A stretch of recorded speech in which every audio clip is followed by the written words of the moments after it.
Accedemos a la vivienda y encontramos la zona de verano. Desde ella salimos a esta gran terraza. Como veis, es muy amplia. Está totalmente equipada con cocina completa y baño.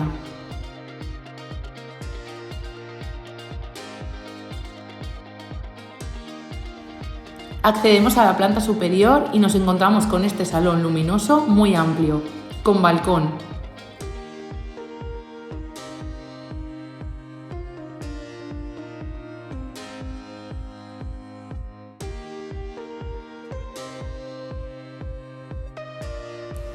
En la misma zona de día tenemos cocina con galería y otro baño completo.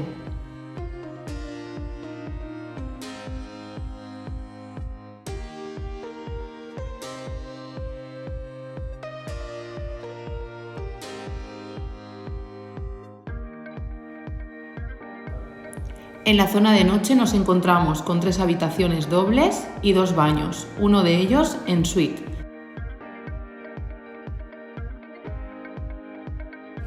También armarios empotrados y calefacción por radiadores.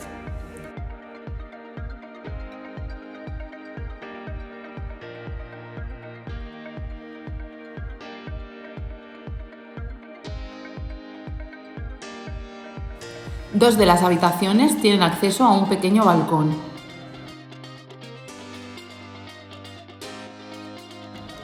¿Te interesa vivir en esta propiedad? Llámame.